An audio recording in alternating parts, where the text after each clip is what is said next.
ina ɗon duuɓi mum ɗin. Ko Kankalabe mi jibina.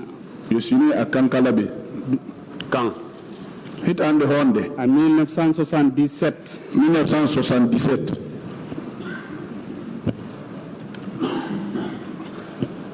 Quelle est votre profession? Liggueɗen. Njula Yagar. Commerçant. Où vous êtes domicilié? Dans hoɗi honto? Darussalam. Dar Salam.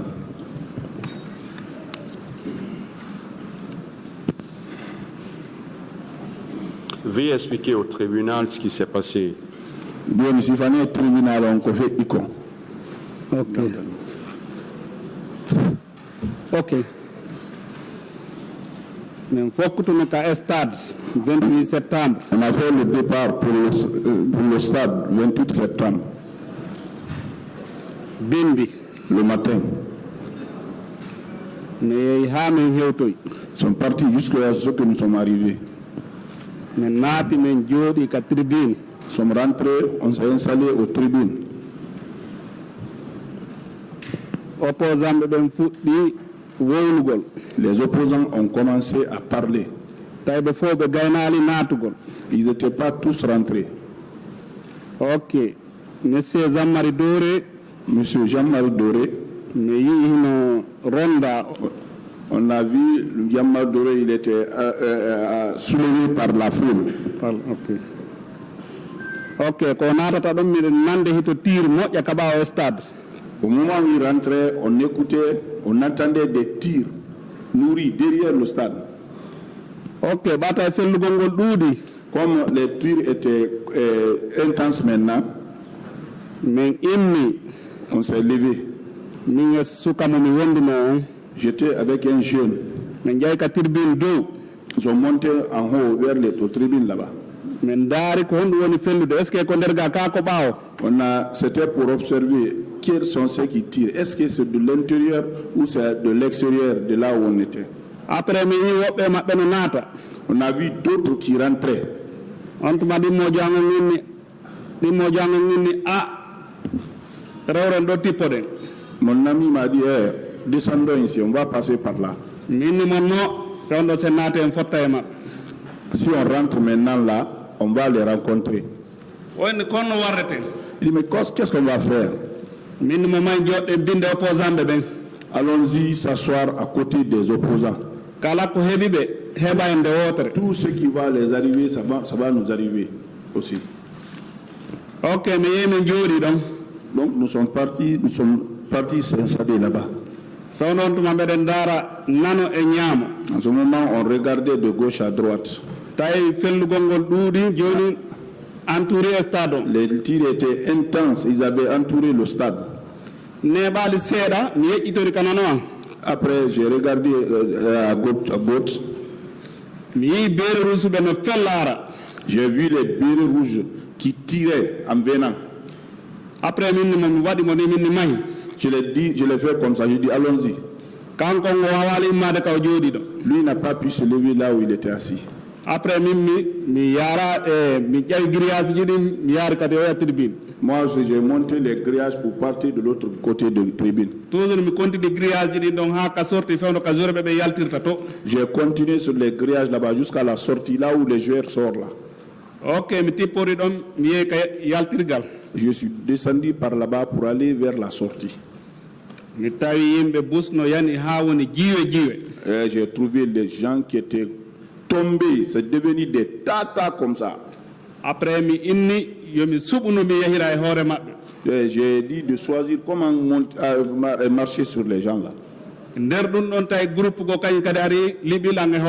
Et dans ça, il y a un autre groupe qui est venu qui m'a propulsé, qui m'a fait tomber sur ceux-là. J'ai vu un jeune que je connais, j'ai dit soulève-moi, tire-moi, aide-moi, aide-moi. Il dit c'est pas ce qui m'inquiète. Chacun était inquiet comment se sauver. En un moment, ceux qui étaient couchés sur moi, ils aussi ils se battaient pour se lever. indi jooɗi ni ɗi pinkaji jooɗotoɗe waɗɗe jogorde ɗen ɗo ɗiɗi. J'ai vu quelqu'un là-bas qui avait des fusils qu'on pose comme ça, là, qui ont des pieds comme ça, là, qui ont deux pieds. kono ala fellude. Mais ils ne tiraient pas. kono tawi distance on hakkude amen woɗɗa. Mais la distance, ce n'était pas aussi très loin entre nous. Après min on mi habbiti wara taw hara ko ɗon o faala fellugo. Bon, moi j'ai entendu un instant pour ne pas que c'est là-bas peut-être vers moi qui veut tirer. Mi tawi o ala fellude après mi immi mi yaari ka dusji ɗi woniri ɗon. J'ai vu qu'il ne tirait pas, je me suis levé, je suis parti vers les vestiaires. Ok, tawi galle woɓɓe goo no ɓaawoto min mi yahum ndaara so mi naatira ɗon. Il y avait d'autres personnes là-bas, il y avait un passage là-bas, je me suis demandé est-ce que je peux passer par là-bas. Mi yeeyi mi tawi yimɓe no ɗuuɗi haa feƴƴiti keero. J'ai trouvé que les gens étaient nombreux, dépassaient même la limite. Après mi yeƴƴitori kadi ka ñaama. J'ai regardé vers la droite aussi. Mi suɓino mi yaara doyi. J'ai eu l'intention de partir tout doucement. Mi yii yimɓe different koorji. J'ai vu différents corps dedans. Après mi daariri doyi mi yehi haa fewndo ka annexe stade o woniri ɗon. Je suis parti doucement jusqu'à là où il y a l'annexe du stade. Mi yii yimɓe no wulla. J'ai vu les gens pleurer. Min kadi minne mi tante mi ndaara so mi waawa yawde o cour. Moi aussi je dis de tenter si je peux monter, escalader cette cour-là. Mi tawi non wawata wonde. Je dis non, ce n'est pas possible. Tawi yimɓe ɓen joni no felle no barmine. En ce moment, on tirait sur les gens, on les blessait. Mi kati ha mi woni hakkude yimɓe ɓen dambuku no uddita ɗon. Je me suis arrangé jusqu'à ce que je suis resté entre la foule. Il y avait un petit portillon ouvert là-bas. Mi tawi sori no aligni ɗon de ha mi acci yiwgo. Les militaires étaient alignés comme ça jusqu'à perte de vue. Mi inni mi yurnori ni. J'ai regardé comme ça. Mi tawi noon so mi yalti ɗon ɓe waɗa lam masiba. Ah, si je sors ici, ils vont me faire du mal. Mi yiltiti ɓaawo. Je suis revenu derrière. tawi mi wami wona obligé par ce que tawi mi hikkodiri e rewɓe. Donc j'étais obligé parce que j'étais à côté des femmes maintenant. miɗo yiide woɓɓe no yana ha mi hocci woɓɓe ni mi ɓanti par ce que tawi lam ɓuuri ɓe force fewde on les gens tombaient. J'ai même pris d'autres personnes que j'ai soulevées parce qu'en ce moment-là, j'étais plus fort que eux. mi rekli. Je les ai reculés. mi yalti e fuulo on few. Je suis sorti de la foule complètement. beere rouge je wubbe an no jogui laɓi. Il y a un béret rouge qui est venu envers moi, il avait le couteau. tawi lan jogui téléphone ji hannde nga téléphone ɗimmo an o mi waɗi ni mi fuɗɗi rekkilde. J'avais mon téléphone et le téléphone de mon ami, j'ai fait comme ça, j'ai reculé. wubbani téléphone ji ɗin directement o ari e junngo ngon ɓe fof ɓe wubbi ɓe ardi ɗo ɓe ardi ɗo. Ils venu directement vers les téléphones, les deux, l'autre ici, l'autre par là. Après ɓe jaaɓi téléphone ji ɗin ɓe nanngani jiifaji an ɗi. Ils ont pris les téléphones, ils ont commencé à enfouir mes poches. Ok, joni noon sori on fof buy wubbe e hoore am. Et beaucoup de militaires s'est tombé sur moi là-bas. Par ce que tawi jiifaji an ɗi joni ɓe yani e fruyugol. Donc c'est les poches qui fouillaient. E nder ɗum ɗon ɓe heɓali goɗɗum ɓe ƴettimi ɗon directement. Comme ils n'ont pas eu quelque chose là-bas, ils m'ont pris là-bas directement. ɓe tappirimi leɗɗe woɓɓe ko joguino kon. Ils m'ont bastonné avec des bois, d'autres c'est le bois qui détenait. Bon, tawi mi anda hannde kadi joni ay ko honɗum e honɗum wona tappirede. Bon, je ne savais plus maintenant avec quoi on me bastonnait maintenant. ɓe ƴawnimi ka camion wal ɗon directement. Ils m'ont fait monter dans un camion là-bas, directement. mi immi mi dari ka nder camion wal toon. Je me suis levé dans le camion là-bas, je me suis arrêté dans le camion. Ok, wonnoɓe ko camion ɓe ɗon ɓe tappinmi ɓe inni mi jooɗo. Ceux qui étaient dans le camion là, ils m'ont frappé. Assieds-toi. Après mi jooɗi. Je me suis assis là-bas.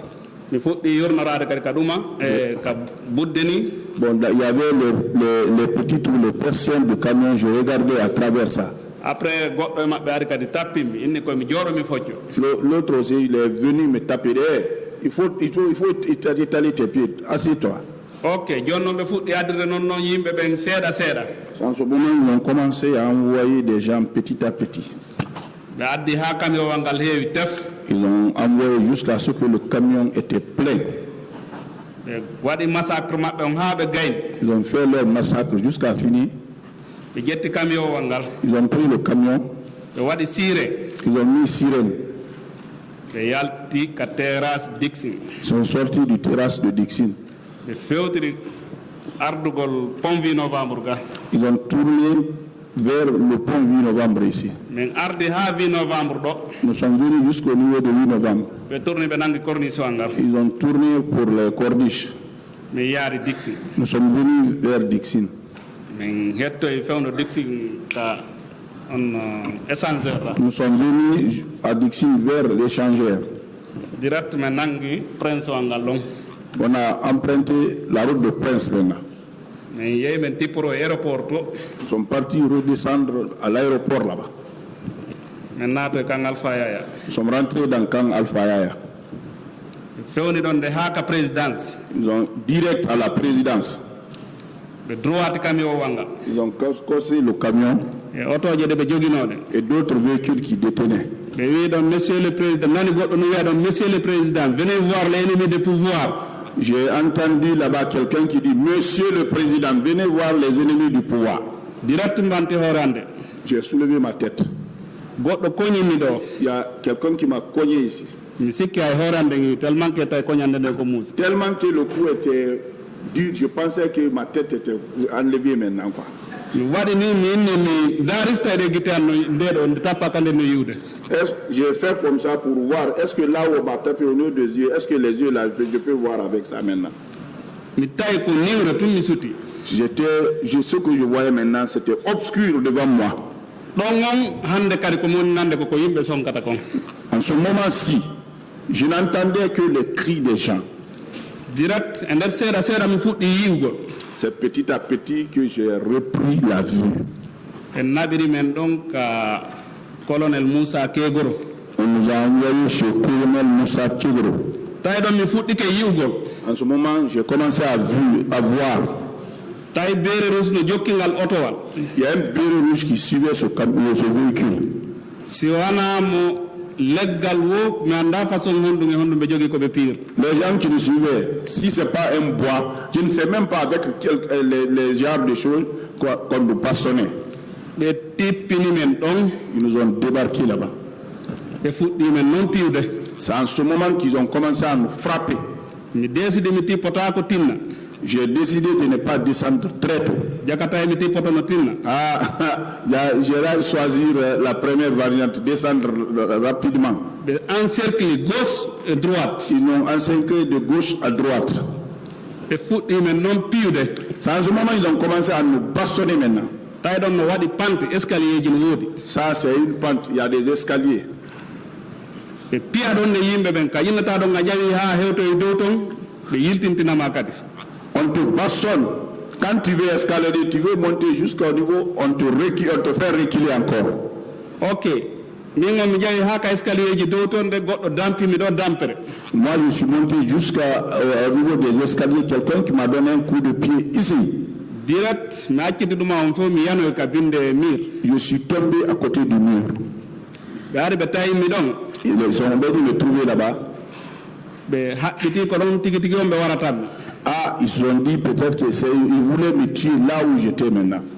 donc ɗon noon mi indi mi taymami force joni mi feera militaire ɓe ɓe mi naata ka nder salle Donc j'ai pris l'initiative, je me suis levé pour faire percer cette poule-là pour rentrer dans la salle. mi yaari force Je suis parti avec force. allah wallimi e nder ɗum ɗon mi naata Dieu m'a aidé. Dans ça, je suis rentré. mi tawi komi accino ka yaasi kon ko même chose ɓen kan gendarme kan no encercle Ce que j'ai laissé dehors, c'est la même chose. Là-bas aussi, il y avait les gendarmes qui encerclaient. ɓe piimen ɗon nde haar debbo no waalino ɗon ha on crie moƴƴa Ils nous ont bastonné là-bas. Bastonné, il y avait une femme qui était couchée là-bas. Elle a crié fort. tawi ɓameɗen ɗuuɗi Comme on était nombreux, ɓe joƴƴini men ils nous ont fait asseoir. ɓe pasi men On nous a écarté les pieds. ɓe enni goto goto Un à un. ɓe waɗi ranceji Ils ont fait des rangées. e nder ɗum fof ka tawi ɓe piwde men Dans ça, on nous bastonnait aussi. min mi hawri e wonɓe ɓawoɓe Moi, je suis retombé sur ceux qui étaient derrière. ok ɓe jokki ɗon ɓe piimen ɗon nde tawi iɓe jooɗi hiɓe recensude windude inde yimɓe ɓen On nous a bastonné là-bas, mais ils étaient assis, ils recensaient, ils écrivaient le nom des gens. ko ɗon ɓe piimen ha hewti ka inde hande windeteɗo On nous a bastonné là-bas jusqu'à ce que mon tour pour l'inscription est arrivé. bon tawi kadi windo o wona hawjuɗo Celui qui écrivait aussi, il n'était pas pressé. sa woli o na fenay Quand il dit non, tu mens. Quand il dit ton nom, il dit tu mens. o landoma konto nangada Il te demande où on t'a pris. fondon sa don de tayme wata da ka tay stade men nanga me wi ka kalawol men nanga. En ce moment, on ne pouvait même pas dire qu'on a été pris au stade. On a toujours dit que c'est sur la route. on tuma o jaabi on fenay parce que ko en fo wondi hunde nokku ko yeso modon minanga binangi on ko yeso. Vous mentez. Vous avez été arrêté devant moi. Vous mentez. On était ensemble. OK mais confirme don be windi ndede e kame woni don. On a confirmé maintenant. Ils ont écrit nos noms et là où les lieux de résidence. OK mais feƴƴini men ɗon noon goɗɗo kadi no jooɗi ɗon fembo. On nous a fait passer là-bas. Il y a quelqu'un d'autre qui est là qui rasait. on ɗon inne on accay hakke nani Bon, excusez, hein, kono na e pular wolnugoy mais il ne disait pas ça en pulaar. Hein. o ɓe fembi men ɓe waɗi carrefour ji Ils nous ont rasé en faisant des carrefours. min ɓe rasimi ko wawa carrefour constante. On m'a rasé, moi, à la façon du carrefour Constantin. ɓe naadi men noon ka nder prison nder ton kadi. Ils nous ont fait rentrer maintenant là-bas en prison. ɓe naata ɓe piyamin. Ils rentraient pour nous bastonner dedans. OK woniri noon e nder ɗen ɗon balɗe tati Dans ces 3 jours, min ñaamali min yarali. on n'a pas bu, on ne mangeait pas non plus. OK nden ñande 3e jour on ɗum hawri e mercredi. Le 3e jour coïncidait à un mercredi. kiikiiɗe Le soir, gendarme ujo go ari ɗon il y a un gendarme qui est venu. o inni men manifestant Les manifestants. inni mo o inni on jarama Et bonjour, manifestants. kono na e pularo hewri min. Mais il n'a pas dit ça en pulaar. Hein. OK minni mo excellence Je l'ai dit, Excellence. on tuma o hewrilam Il m'a salué. o après o feƴƴi Il est passé. si woni ha fewno ko futoro on hewata ɗon À l'approche du crépuscule, o ari o inni ene il est venu nous dire, o inni andi tawi famille numéro famille ma o est-ce que tu peux reconnaître le numéro de ta famille? mi inni wuyi Je dis oui. on tuma o inni habbo mi noddane ɗo famille ma o hara so maaya ɓe anda ko ɗo mayɗo. Je vais appeler ta famille pour que si tu meurs, qu'ils sachent que c'est ici que tu es mort. accon hakke de mi diwi seeɗa Allah jogino montor. Excusez, j'ai un peu sauté, j'ai détenu une montre. voilà montor on harilan haɓɓunomo ka garde centre ji ɗo par ce que ɓe falnomo jaɓude ka laawol kono jaɓnoɗomo ka laawol ɗon. J'avais mis ça sur le garde ceinture ici parce qu'ils ont voulu m'enlever ça au cours de la route. o jaɓnoɗo mo on jonnitinni mo. Celui qui m'a enlevé, il m'avait restitué la montre. après minni mo yo ƴettu. Je lui ai dit non, prends. OK ɓawa jonnitila montor mi haɓɓimo ka garde centre. Quand il m'a restitué la montre, je l'ai attaché ici au niveau de garde ceinture. min on sorijo ɗo yo yahi o ndaara komi wattino kon ka yaasi so tawi woni o yahi o montor ɗo mi timminanimi. Je l'ai indiqué, viens là, c'est ce que je portais là. Regarde dehors là-bas, est-ce que tu peux trouver la montre là? Je l'ai indiqué. minni mo wa ko montre moƴƴono. J'ai dit c'est une bonne montre ça. après wono seeɗa wari. Après un instant, il est revenu. OK o inno yimmi noon Il m'a dit o yaali montor o qu'il n'a pas vu la montre. ko ɗon noon o innimi C'est là-bas, il m'a dit, o inni andi tawi numéro famille ma o minni mi andi tawi. tu peux reconnaître le numéro de ta famille? J'ai dit oui. on tuma o inni jaɓɗo téléphone an on nodda famille ma o. Prends mon téléphone, appelle ta famille. innamo heɗa ka keegoro ka anti drogue. Dis-les que tu es chez Kegro à l'antidrogue. min ƴetti téléphone o mi compose numéro o. J'ai pris le téléphone, j'ai composé le numéro. numéro on soni mi yewtide e ɓeygo am minni mo lanka keegoro ko anti drogue. J'ai échangé avec ma femme, je lui ai dit que je suis à l'antidrogue chez Kegro. ko min yewtoto ɗon tawi yimɓe ɗiɗo kadi arani on gendarme ujo ɗo. Là où on parlait là, il y a 2 personnes qui sont venues voir le gendarme là aussi. ɓen ɗon noon ɓe nandanalan e sooriɓe. Je ne pense pas, ceux-là, ils ne ressemblent pas pour moi à des militaires. on tuma woni ɓe udditu kaso ngon ɓe wara men foppo amen. Il dit, c'est en ce moment qu'il dit d'ouvrir le cachot, c'était la cellule qui va nous tuer, nous tous. On tuma min ni mo hin téléphone. Voilà, mais je dis, prends, voilà le téléphone. On tuma ni non. Il dit non. Min ni accuta be wade massive. Non, prends ton téléphone, il ne faut pas qu'on te fasse du mal. On tuma ni be fus be wawa. Il dit non, ceux-là, ils ne peuvent rien, ils ne peuvent rien. Min ni accu yandi wata sabu wada ha wareda do. Non, prends ça, je ne veux pas à cause de moi qu'on te tue ici. On tuma woni joni eno bengu ma waddonde transfert crédit. Il dit, il faut dire à ta femme, il n'a qu'à mettre là-bas le transfert de crédit. Jonna wombe tombe kalando do numéro famille mudu nodda. Tu vas donner ça, le numéro là, tous ceux qui connaissent leur famille, ils n'ont qu'à appeler. Mi jonni téléphone mo me jaboniri téléphone mo don hari hay men gaynali noddugo. Je l'ai donné, je l'ai restitué le téléphone, on n'avait même pas fini de communiquer. Garde présidentielle jodi. Un garde présidentiel est venu. Directement ben mo dépose arme makonda. On l'a dit lui de déposer son arme là-bas. Après o andita o danka ki be ko boni yewtude ko. Il les a même pas écouté ce qu'il disait. O prononce ndande directement. Il a dit mon nom directement. Mi inni oui. Je l'ai dit oui. On la wuri. Il dit tu vis. Min la wuri kono non tigi tigi on ko hakkunde gurnange mayde mo. C'est vrai, je vis, mais je suis entre la vie et la mort. Parce que taïbe tila ñiije nayi. Parce qu'on m'avait extrait 4 dents. Hundu ko an kon tigi tigi on mi do wayi fewnon tuma yeso no boxer jo gagnotako. Ma bouche, ma figure ressemblait sûrement à celle d'un boxeur. O ari o yurni kasango. Il est venu, il a observé, il a regardé dans le cachot. On tuma ni ko kono non joni. Il dit maintenant, c'est à quoi maintenant? Men do ya landat lan question yewda bana men taw ko men nyama. Au lieu de me poser cette question, cherche-nous à manger d'abord.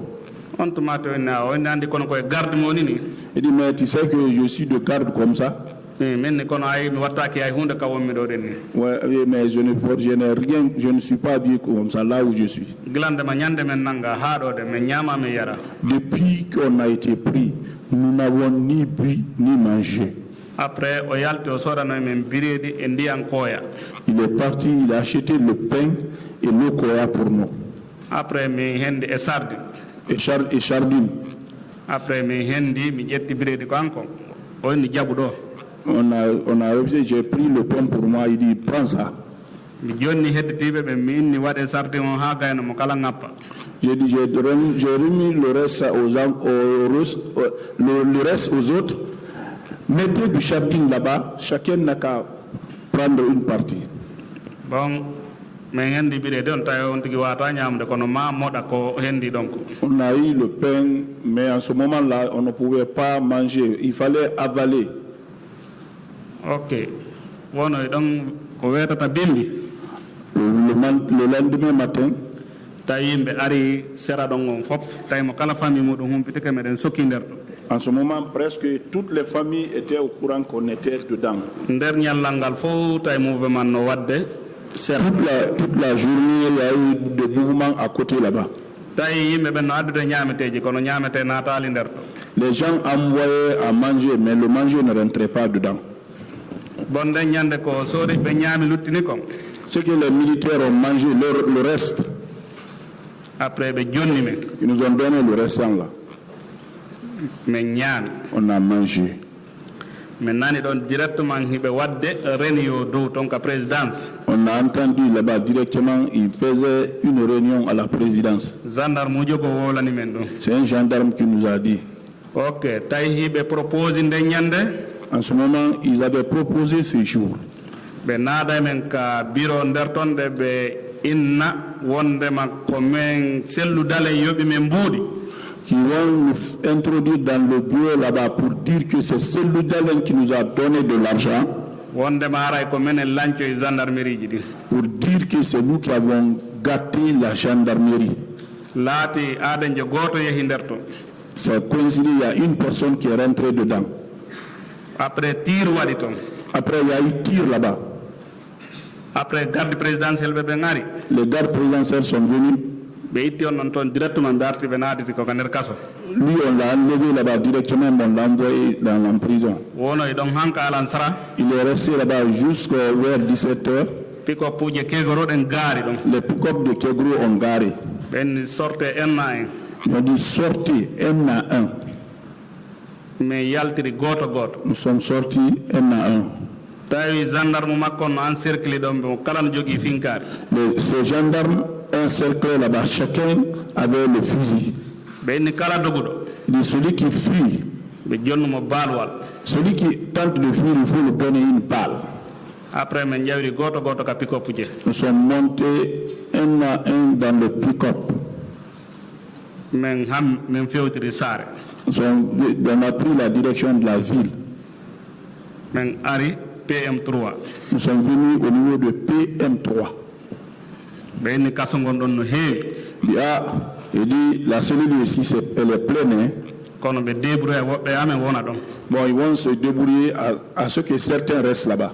bon tawi min la wondi e miɗo woni e pick-up wal yeeso wal ngal Bon, nous, on était dans le pick-up qui était devant.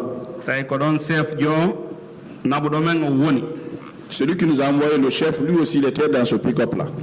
après ɓe itti men ɗon min yimɓe seeɗaɓe min naati nder ton On nous a pris une partie là-bas, nous sommes rentrés dedans. après gendarme ɓe ko kadi wubbi ɗon tun on tuma wonnoɗo ɗon ko inni no Quand un autre gendarme a essayé de partir là-bas directement, ceux qui étaient là-bas, il dit non. o inni fiyon Il dit pourquoi? o inni c'est les manifestants Il dit c'est des manifestants. o inni non c'est les rescapés Non, c'est des rescapés. o inni wata goɗɗo memuɓe del Non, non, non, il ne faut pas les toucher ici. Hein. o inni o nani Vous avez entendu? wubbunoɓe inni wuyi Ceux qui avaient eu l'intention de le faire, ils ont dit oui.